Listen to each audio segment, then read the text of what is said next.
चलिए यहाँ पे देखिए, इस क्वेश्चन को देखते हैं। पहला क्वेश्चन है, various parts of a cell are given below, write them in the appropriate places in the following diagram. ये आपका डायग्राम दिया गया है, ठीक है। 3 इसमें सर्कल है, ठीक है। मतलब ये जो भी आपका nucleus, cytoplasm, chloroplast, cell wall, cell membrane, nucleoid, ये आपको दिया है 6 सेल का पार्ट्स है। इसको आपको इसमें क्या करना है, डालना है, फिल करना है।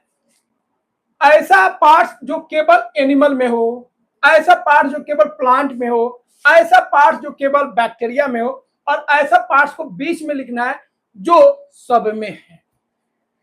प्लांट्स में भी है, एनिमल में भी है, और बैक्टीरिया में भी है। बोलिए, क्वेश्चन को समझ में आया? अब आप खुद देखिए कौन कौन होगा, समझिएगा। न्यूक्लियस जो होगा सभी में होगा एक्सेप्ट बैक्टीरिया। बैक्टीरिया में न्यूक्लियस होता है लेकिन वेल डिफाइंड नहीं होता है, ठीक है। उसके बाद देखिए सब में कौन होता है, ध्यान दीजिए।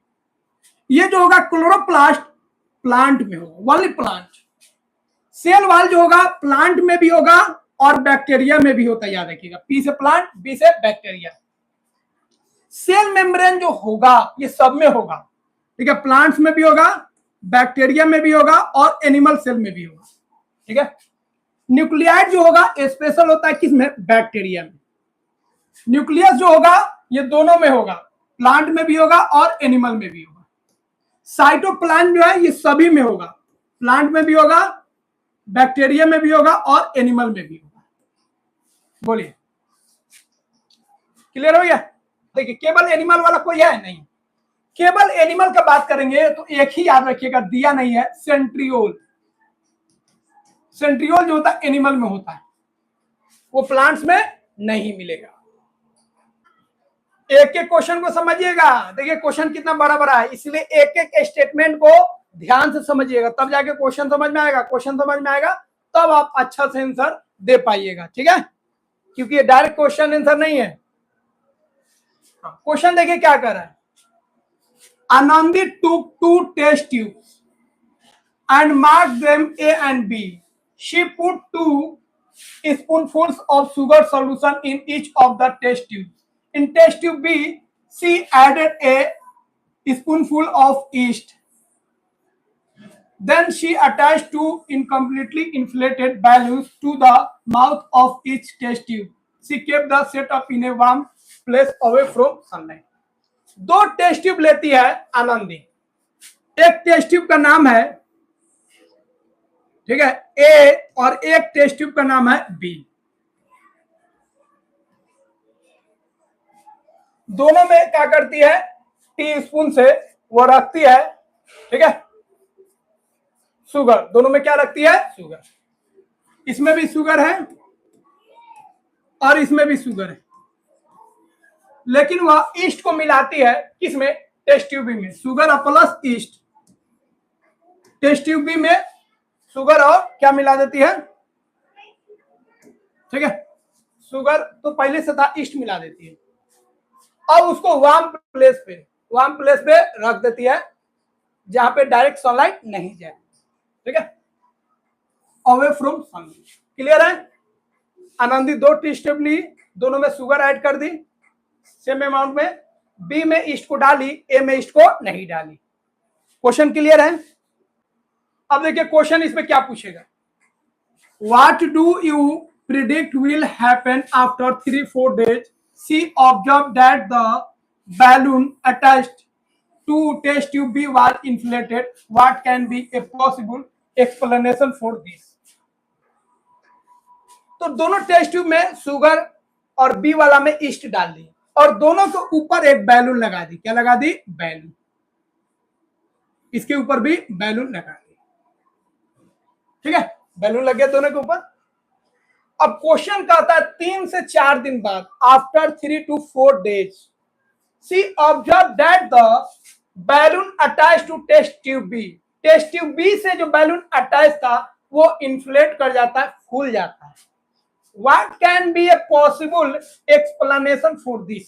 दोनों में बैलून लगाई, लेकिन वो बैलून जो है कौन फूला, जो टेस्ट ट्यूब बी में जो बैलून लगाई थी वो तो फूल गया, लेकिन टेस्ट ट्यूब ए वाला नहीं फूला। तो इसका सिंपल एक्सप्लेनेशन आपको दे देना है ना, आराम से दे दीजिएगा।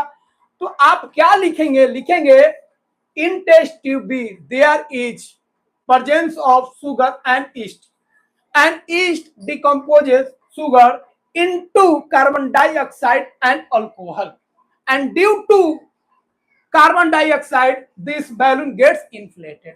क्लियर है? ईस्ट है और शुगर है, ईस्ट क्या करेगा, शुगर को डिकम्पोज करेगा, कार्बन डाइऑक्साइड गैस रिलीज करेगा, और उस कार्बन डाइऑक्साइड गैस से यह जो बैलून है वो इन्फ्लेट कर जाएगा फुल्ली। क्लियर है आंसर? तो यहाँ पे आपका 4 ऑप्शन दिया है। Water evaporated in test tube B and fill the balloon, water evaporate किया नहीं। द वार्म एटमोस्फियर एक्सपेंडेड, जो वार्म एटमोस्फियर है उससे वो इन्फ्लेट कर गया नहीं। Yeast produced a gas inside the test tube B which inflated the balloon. हाँ, ईस्ट जो है एक गैस प्रोड्यूस किया, कार्बन डाइऑक्साइड, जिसकी वजह से टेस्ट ट्यूब बी में जो बैलून था वो फूल गया। तो ये आपका क्या हो जाएगा, करेक्ट आंसर हो जाएगा। ये आपका मल्टीपल चॉइस क्वेश्चन के फॉर्म में था। बोलिए, एक्सप्लेनेशन समझ में आया? Yeast produced carbon dioxide gas inside the test tube which inflated the balloon. सबका आंसर लिखा हुआ है। हो गया। अगला क्वेश्चन, क्वेश्चन नंबर 2 का ही अगला पार्ट है। सी टुक अनदर टेस्ट ट्यूब, एक और टेस्ट ट्यूब लेती है, and 1/4 filled with lime water, और उसका 1/4 पार्ट जो है लाइम वाटर से फुल कर देती है। C remove the balloon from test tube B in such a manner that the gas inside the balloon did not escape. She attached to the balloon to the test tube with lime water and shook it well. What do you think she wants to find out? देखिए, बहुत मतलब क्या कहे, बहुत conceptual question है, ध्यान रखिएगा। अब एक एक्सपेरिमेंट तो उसका हो गया, एक एक्सपेरिमेंट उसका हो गया। अब क्या करती है, देखिए, अब इसमें से कार्बन डाइऑक्साइड तो गैस बन गया, क्लियर हो गया। अब यहां से वो क्या करती है, एक ऐसे सॉल्यूशन में इस गैस को पास कराती है। इसमें इस बीकर में जो सॉल्यूशन है वो आपका है, ठीक है, वो आपका सॉल्यूशन ध्यान रखना है, लाइम वाटर। क्या है, लाइम वाटर। इस बीकर में है आपका लाइम वाटर। लाइम वाटर का मतलब होता है कैल्शियम हाइड्रोक्साइड, ठीक है। तो इस बीकर में वो लाइम वाटर को रखती है। तो अब आपको बताना क्या वो ऑब्जर्व करना चाहती है, ठीक है। तो यहां से निकलेगा कार्बन डाइऑक्साइड गैस, और जैसे ही लाइम वाटर से, याद रखिएगा, वेरी वेरी इंपोर्टेंट पॉइंट्स बार बार आएगा, जब भी लाइम वाटर से कार्बन डाइऑक्साइड कांटेक्ट में आएगा तो लाइम वाटर जो होगा मिल्की कलर का हो जाएगा, उसमें मिल्कनेस आ जाएगा। क्या आ जाएगा, मिल्कनेस।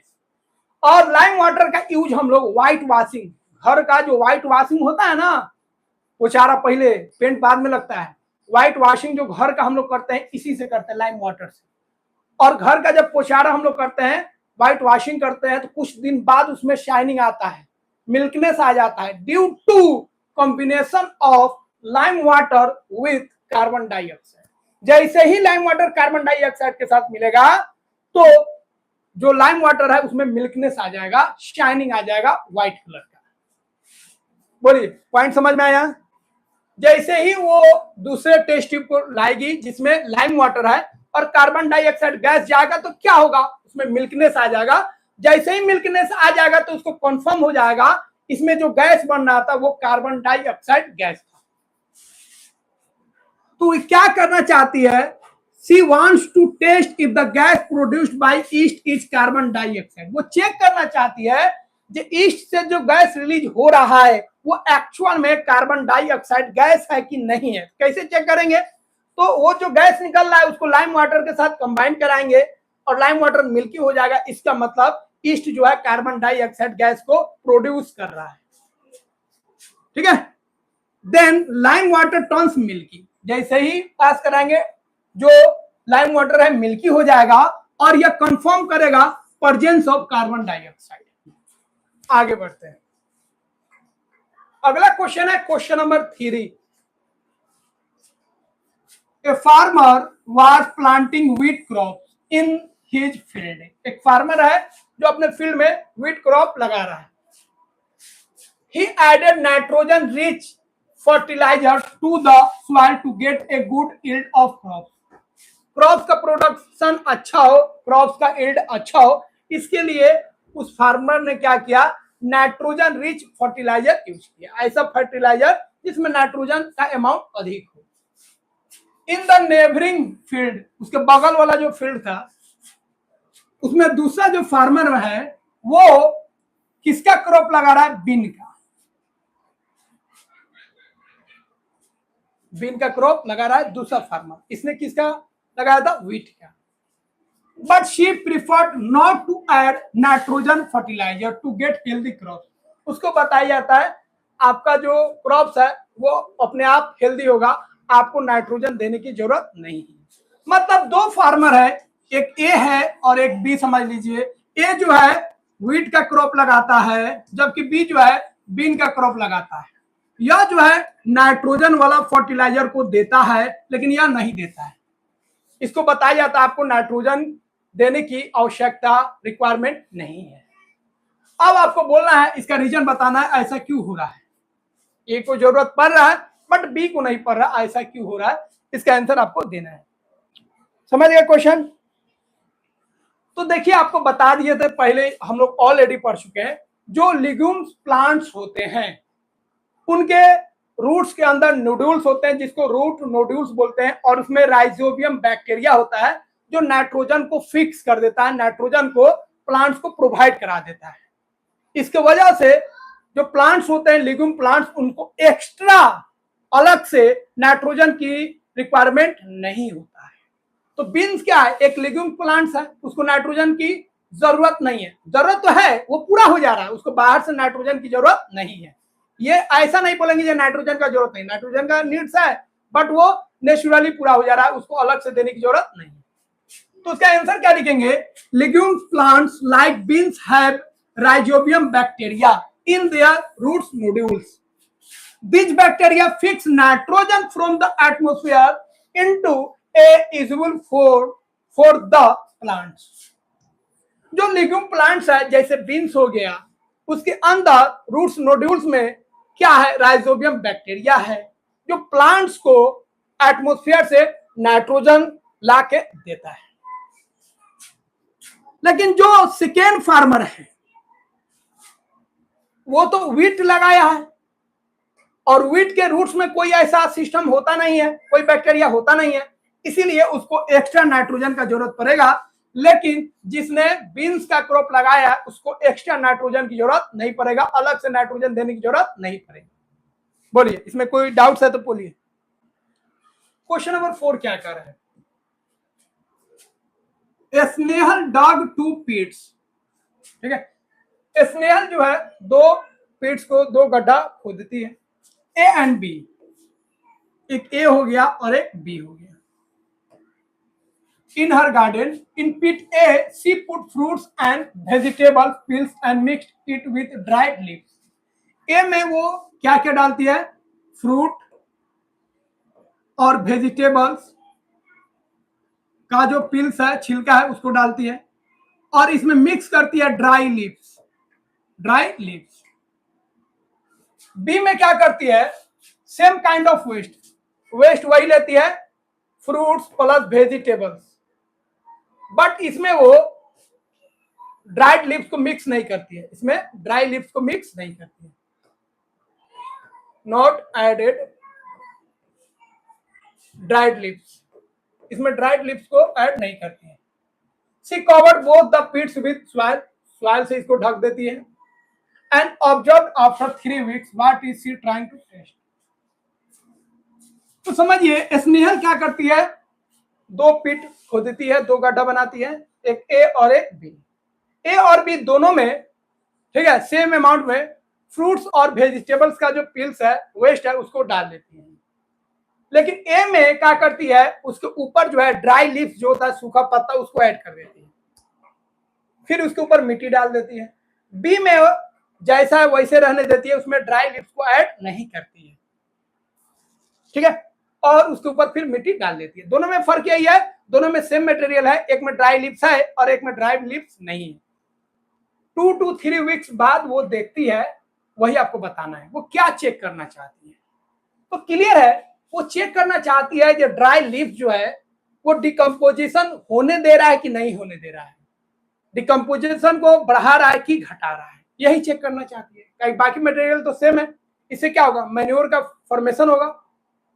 तो मैन्योर के फॉर्मेशन में जो ये ड्राई लीव्स है वो हेल्प कर रहा है कि नहीं, तो मैन्योर का जो प्रोडक्शन है उसको डिक्रीज कर रहा है कि इंक्रीज कर रहा है ऑन एडिंग ड्राई लीव्स, यही आपको एक्सप्लेन करना है।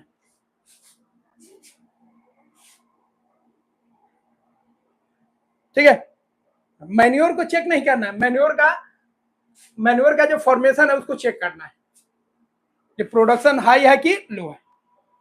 क्लियर है, चलिए इसको थोड़ा ध्यान से, थोड़ा अलग आंसर होगा। Snail is trying to compare the, यहाँ पे कंपोस्टिंग या आप मैन्योर लिख लीजिएगा, manuring process in the presence and absence of dry leaf. वो चेक करना चाहती है, मैन्योरिंग का जो प्रोसेस है उसको चेक करना चाहती है इन द प्रेजेंस और absence of dry leaves. Dry leaf balance moisture, dry leaf जो होता है वो मॉइस्चर को बैलेंस करके रखता है, और मॉइस्चर है तो माइक्रो ऑर्गेनिज्म रहेगा, सर्वाइव करेगा। Dry leaf balance moisture and carbon material, इसमें कार्बन होता है, helping microorganism decompose the waste efficiently. जब जो पत्ता जो ड्राई लीव्स है उसमें कार्बन होता है, वो मॉइस्चर को कंटेन करके रखता है, इस वजह से ई वाले केस में, एक केस में जो होगा डिकम्पोजिशन जो होगा फास्ट होगा, अच्छा से होगा, जिसकी वजह से जो मैन्योरिंग है वो अच्छा होगा, बेस्ट होगा। बट जिसमें ड्राई लीव्स को नहीं ऐड किया गया है वहां पे जो कंपोस्टिंग होगा, मैन्योरिंग होगा, वो आपका अच्छा नहीं होगा, क्योंकि वहां पर ड्राई लीफ जो है वो हेल्प नहीं कर रहा है। तो दोनों में आप कंपेयर करके लिख सकते हैं, ड्राई लीफ जो होता है मॉइस्चर को बनाए रखता है, उसमें कार्बन होता है, जिसकी वजह से वहां पे जो मैन्योरिंग का प्रोसेस है वो फास्ट होगा, डिकम्पोजिशन फास्ट होगा, मैन्योरिंग आपका जो होगा अच्छा होगा। बट यहाँ पे ड्राई लीफ नहीं है, इसलिए मैन्योरिंग तो होगा लेकिन इसमें ज्यादा अच्छा होगा, इसमें कम होगा। बोलिए, एनी डाउट्स?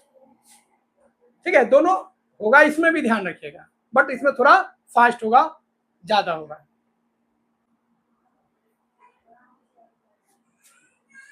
यहाँ पे आपको कुछ माइक्रो ऑर्गेनिज्म के बारे में कुछ पहेलियां है, पजल्स है, उसको आपको बताना है। ठीक है, पहला question, I live in every kind of environment and inside your gut. मैं सभी तरह के इन्वायरमेंट में रह सकता हूं और तुम्हारे गट में भी रहता हूं। कौन सा माइक्रो ऑर्गेनिज्म है? बोलिए, जो गट में भी रहता है। इंटेस्टाइन में कौन आता है? बैक्टीरिया, बताए थे ना, बैक्टीरिया। बैक्टीरिया जो है सभी इन्वायरमेंट में रह सकता है और हमारे गट में भी रहता है। क्लियर है? अगला है puzzles, I make bread and cake soft and floppy. मैं जो हूं केक और ब्रेड को स्पॉन्जी और फ्लॉपी बनाता हूं। कौन सा माइक्रो ऑर्गेनिज्म है? सिंपल है, कौन हो जाएगा? ईस्ट। चलिए गुड, आप लोग आंसर दे रहे हैं। अगला क्वेश्चन है, I live in the roots of pulse crops या legume plants and provide nutrients for their growth. Roots में कुछ माइक्रो ऑर्गेनिज्म रहते हैं जो प्लांट्स को न्यूट्रिएंट्स देते हैं in the form of nitrogen. वो कौन है? Rhizobium bacteria. Rhizobium bacteria. बोलिए, चलिए गुड। क्वेश्चन का लेवल देखना है ना एनसीईआरटी का। हाँ, तो एग्जाम में भी अब ऐसा क्वेश्चन ही आएगा। एग्जाम में पहले वाला क्वेश्चन अब नहीं रहेगा, हर एक क्वेश्चन आपको पूरा, ठीक है, थिंकिंग वाला होगा, एनालाइज करना पड़ेगा, तब जाके आंसर देना पड़ेगा। Question number 6, devise an experiment to test that microorganisms need optimal temperature, air and moisture for their growth। एक आपको खुद एक्सपेरिमेंट करके समझाना है जब माइक्रो ऑर्गेनिज्म के ग्रोथ के लिए ऑप्टिमल टेम्परेचर होना चाहिए, मतलब ऐसा टेम्परेचर जो ज्यादा ठंडा नहीं हो और ज्यादा गर्म नहीं हो, उसको एयर भी चाहिए और उसको मॉइस्चर भी चाहिए। ऐसा एक्सपेरिमेंट करके आपको बताना है। तो एक्सपेरिमेंट में 3 चीज का ध्यान रखेंगे। उसको क्या करेंगे, टेम्परेचर देंगे ऑप्टिमल, बाकी दो नहीं देंगे। एयर देंगे, मॉइस्चर नहीं देंगे। मॉइस्चर देंगे, बाकी को गायब कर देंगे। और एक ऐसा कंडीशन रखेंगे जिसमें तीनों चीज देंगे, ऑप्टिमल टेम्परेचर भी देंगे, मॉइस्चर भी देंगे और एयर भी देंगे। ठीक है, ये आपको खुद से करना है, इसीलिए ये क्वेश्चन बहुत इंपोर्टेंट है। तो यहां पे हम लोग क्या करते हैं, ब्रेड ले लेते हैं, ब्रेड। और ब्रेड को अलग अलग कंडीशन देख के हम लोग देखते हैं किसमें ग्रोथ हो रहा है, किसमें ग्रोथ नहीं हो रहा है। तो 4 आपको ब्रेड ले लेना है। ब्रेड का जो स्लाइस है, टुकड़ा है 4।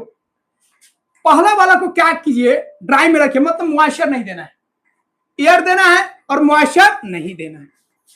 दूसरा वाला जो ब्रेड है उसको मॉइस्चर देना है, एयर भी देना है और रूम टेम्परेचर पे रखना है ठीक ठाक।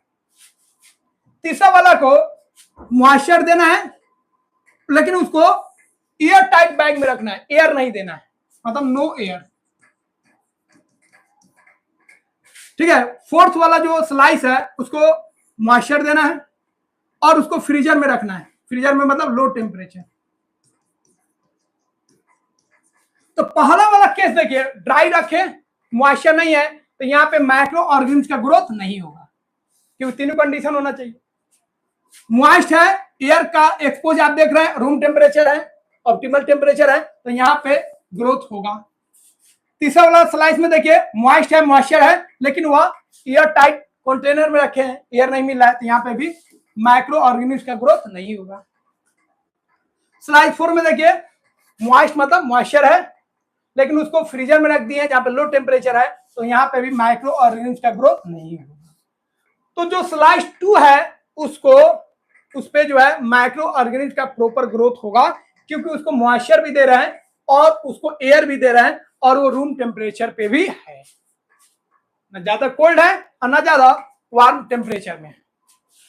तो इस तरह आप एक्टिविटी बता सकते हैं। Only slice 2 will show fungus या माउल्ड ग्रोथ। जो ब्रेड पे ग्रोथ होता है माइक्रो ऑर्गेनिज्म, वो कौन सा होता है, फंगस होता है, जिसको हम लोग माउल्ड बोलते हैं। Because it had all optimal condition, warmth भी है, एयर भी है और मॉइस्चर भी है, तीनों कंडीशन है, इसीलिए स्लाइस 2 वाला जो ब्रेड है उस पर फंगल ग्रोथ अच्छा होगा, बाकी में नहीं होगा। चलिए क्वेश्चन नंबर अब हम लोग करते हैं, क्वेश्चन नंबर 7, 8, 9, 3 क्वेश्चन और है, कंप्लीट कर लेते हैं आज हम लोग। न्यू बुक ही चल रहा है, ओल्ड बुक नहीं चल रहा है, न्यू बुक। अगला क्वेश्चन देखिए, take 2 slice of bread, bread का 2 स्लाइस ले लीजिए, place 1 slice in a plate near the sink. एक आपको ब्रेड जो है उसका स्लाइस आपको सिंक समझता है ना, किचन में जो सिंक होता है जहां पे बर्तन वर्तन हम लोग धोते हैं, कप धोते हैं, उसके बगल में रखना है, मतलब मॉइस्चर देना है, मॉइस्चर के नजदीक। Place the other slice in the refrigerator, दूसरे स्लाइस को रेफ्रिजरेटर में रख देना है। कंपेयर आफ्टर 3 डेज, 3 डेज बाद आपको कंपेयर करना है। Note your observation, give reason for your observation. Bread का 2 स्लाइस रखना है, 2 टुकड़ा, एक को आपको सिंक के पास रख देना है, बेसिन के पास जो सिंक होता है किचन में जहां पे मॉइस्चर मिले, और एक को आपको रेफ्रिजरेटर में रख देना है, और 2 to 3 डेज बाद आपको ऑब्जर्व करना है क्या हो रहा है। तो समझ गए होंगे इसका आंसर क्या होगा। मार्स पे पहुंच गए, वाह, हम भी दूसरे प्लानेट से आए। ठीक है, तो अभी वेट कीजिए, एलन मस्क जो है अभी ट्राई कर रहे हैं, ठीक है, मार्स पे वो बहुत काम कर रहे हैं, कुछ दिन बाद हम लोग को ले चलेंगे मार्स पे। मून पे जमीन वमीन भी मिल रहा है, कुछ खरीदेंगे हम लोग। थोड़ा अब जो अब ये ज्वाइन वाला जो है ना सिस्टम कम कर दिया, 29 रुपीज वाली, इसीलिए थोड़ा ज्वाइन भी कर लीजिए आप लोग, ठीक है, ज्वाइन कर लीजिएगा। और एक चैप्टर का जो पीडीएफ आपको देंगे उसका बस टाइपिंग का जो 5 रुपीज जो चार्ज होगा एक चैप्टर का, उसको जरूर दे दीजिएगा, नहीं भी दीजिएगा कोई दिक्कत नहीं है, फ्री में ले जाइए, मन होगा तो 5 रुपीज उसका आप केवल वो टाइपिंग का, जो टाइप करता है उसको हमको देना पड़ता है, इसलिए टाइपिंग का जरूर आप 5 रुपया ओनली, ज्यादा नहीं देना आपको, कर दीजिएगा, ठीक है। और 29 रुपये का ज्वाइन बटन है, उसको आप कर लीजिए, ठीक है।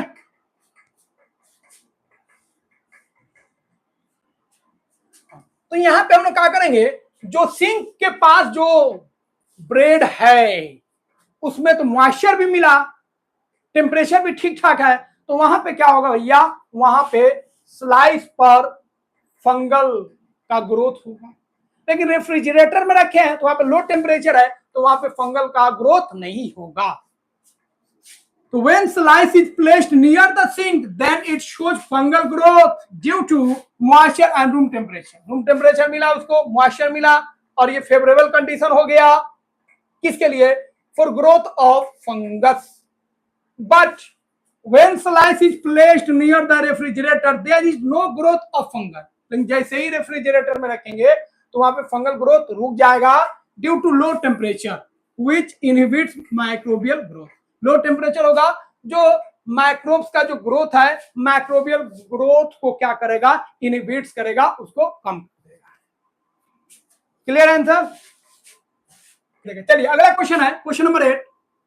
A student observes that when cod is left out for a day, it becomes more sour. What can be two possible explanation for this observation?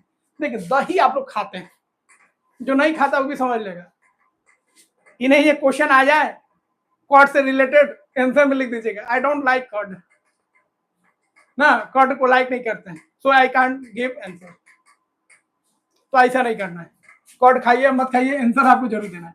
Code को देखिएगा, जैसे आज रात को हम लोग मिल्क में कॉड का सैंपल मिला दिए, छोड़ दिए, तो कल कॉड जम जाएगा। कल अगर नहीं खाए, एक दिन और छोड़ दीजिएगा, तो कॉड का स्मेल बहुत खराब हो जाता है। क्यों? क्योंकि उसमें जो बैक्टीरिया था उसका ग्रोथ बहुत अधिक हो गया। एक अमाउंट में होगा तो ठीक है, उसका ग्रोथ ज्यादा हो जाएगा तो दिक्कत है, वो खराब हो जाता है। तो इसका दो पॉसिबल एक्सप्लेनेशन है।